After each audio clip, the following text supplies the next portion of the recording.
Hello guys, welcome back to the channel Meenu 21। I hope आप लोग अच्छे होंगे। गाइज़ अभी हो रहे हैं शाम के 7 बजने वाले हैं। अभी से मैं व्लॉग स्टार्ट कर रही हूँ और आज ना कोई डिनर पे आने वाला है, तो उसी की अब मैं जा रही हूँ तैयारी करने के लिए।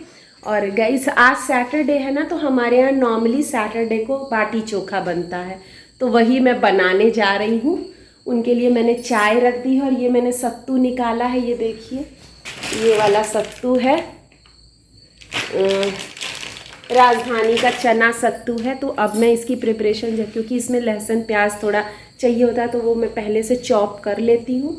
और चलिए प्रिपरेशन करती हूँ और आपको भी मैं दिखाती हूँ कि हम लोगों के यहाँ बाटी चोखा कैसे बनता है।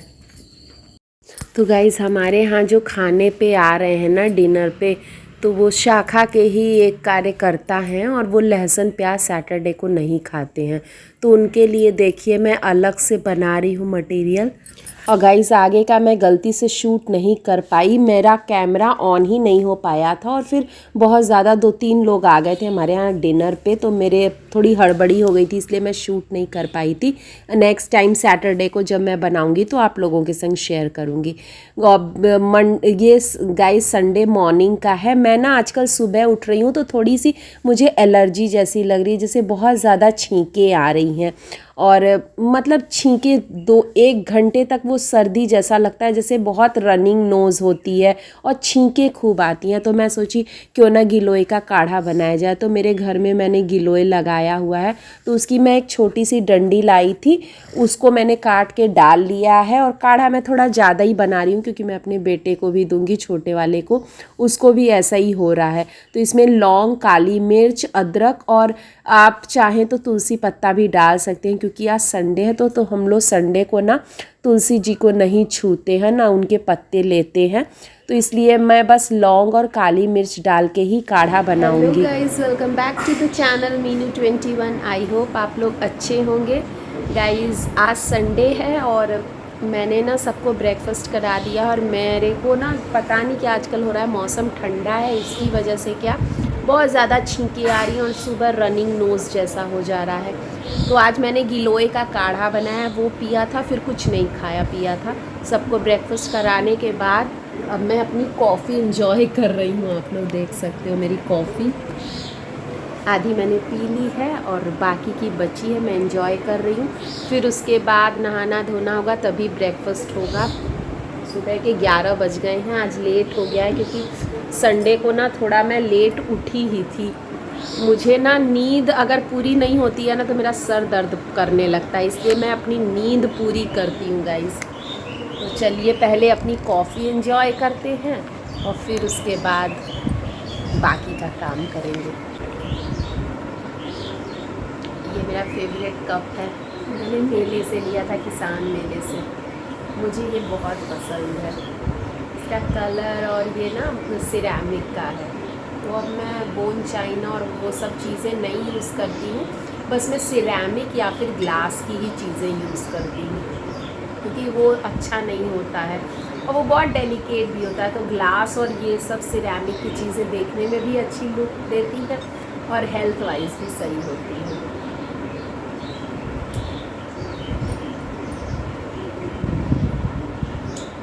आज पता नहीं क्यों गाइस बहुत थकान सी लग रही है, तो फिर मैं नहा धो के ना थोड़ा रेस्ट करूँगी और फिर उसके बाद आज मुझे साड़ियों की छटाई करनी है कि कौन कौन सी साड़ियाँ, मुझे ना एक फ़ंक्शन अटेंड करना है, तो उस हिसाब से मैं साड़ियों को निकाल रही हूँ, क्योंकि बहुत ज़्यादा क्लटर्ड हो गई हैं साड़ियाँ, सब फैली हुई हैं। तो जो मुझे नहीं पहननी है उनका मैं देखती हूँ कुछ रीयूज़ कर सकती हूँ, तो वो नहीं, तो जैसे जो पहनता है उसको मैं दे दूँगी। वही मैं पहले तो साड़ियों की आज छटाई करती हूँ।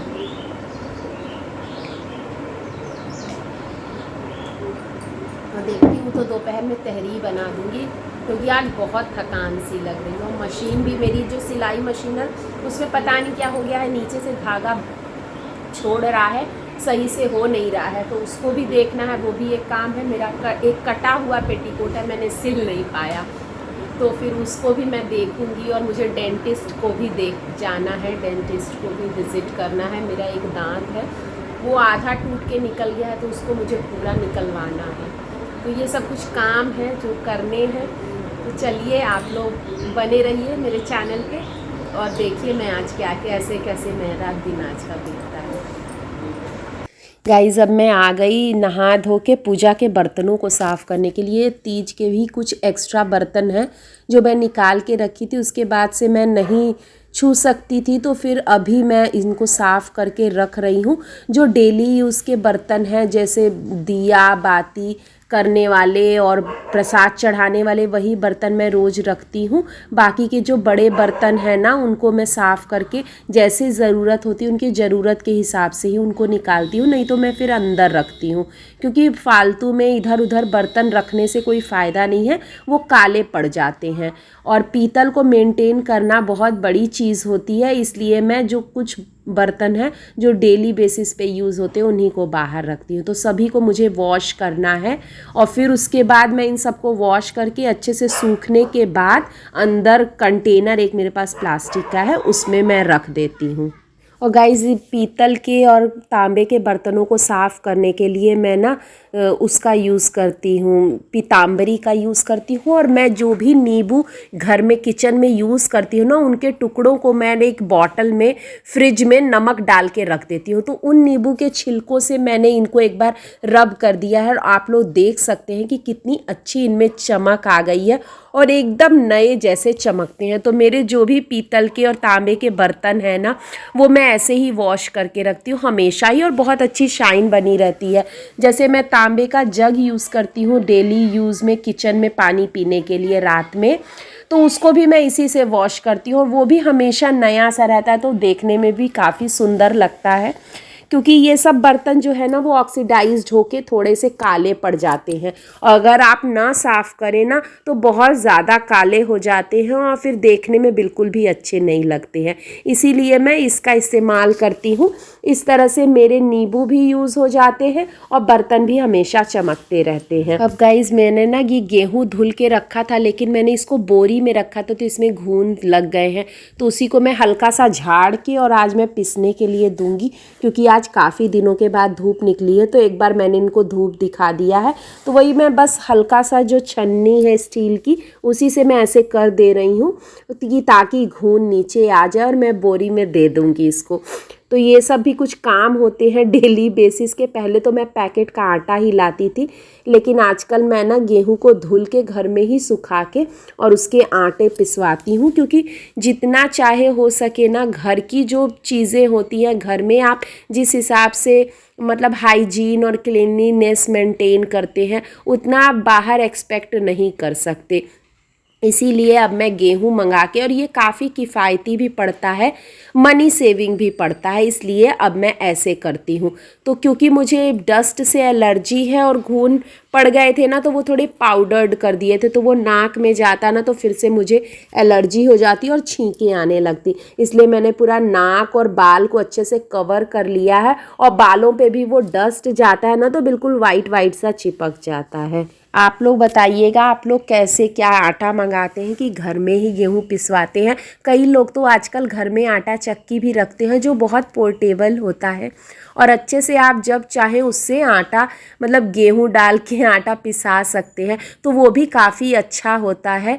तो इस तरह से मैंने कर दिया और मेरा बच्चा साइकिल पे मेरे घर के पास में ही आटा चक्की है तो वहीं ले जाके पिसाना है। तो ये सब थोड़े घर के काम होते हैं जो करने बहुत ज़रूरी होते हैं और इन छोटी चीज़ों को अगर आप नज़रअंदाज करें ना तो बहुत ज़्यादा फिर बड़ी हो जाती हैं।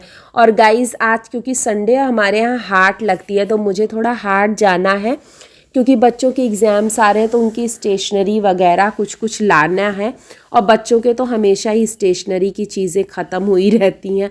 तो मैं सोच रही हूँ शाम को बच्चे खेलने गए ना तो मैंने सब्ज़ी छौंक दी है कि जल्दी सब्ज़ी बन जाएगी और मैं कोशिश कर रही हूँ कि मैं अपना डिनर टाइम थोड़ा पहले कर दूँ, 8 बजे तक कर दूँ।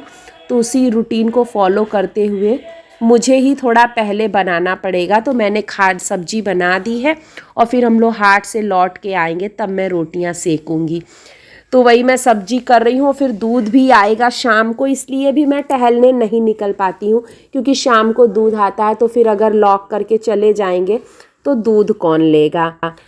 तो गाइज़ इस तरह से ना हम लोग अपनी बहुत चीज़ें सैक्रिफाइस करते हैं फैमिली के लिए। तो ये सब चीज़ें नज़रअंदाज तो नहीं हम कर सकते, लेकिन हाँ अपने लिए हम कुछ पहल कर सकते हैं, इनिशिएटिव ले सकते हैं। मतलब जो भी हमारी हॉबीज़ हैं या जो भी हम करना चाहती थी और नहीं कर पाई, तो उसके लिए हमें कुछ समय निकालना चाहिए, क्योंकि इन सब की ना कोई उम्र नहीं होती है कि ये चीज़ें हम नहीं कर पाए तो अब कैसे करेंगे। तो कभी भी आप कोई भी चीज़ें कर सकती हैं। और आजकल तो मीडिया इतना ज़्यादा एक्सपोजर है, इतना नेटवर्क है, आप कुछ भी कहीं भी से भी सीख सकती हैं। तो अपनी हॉबीज़ को हमेशा परस्यू करना चाहिए।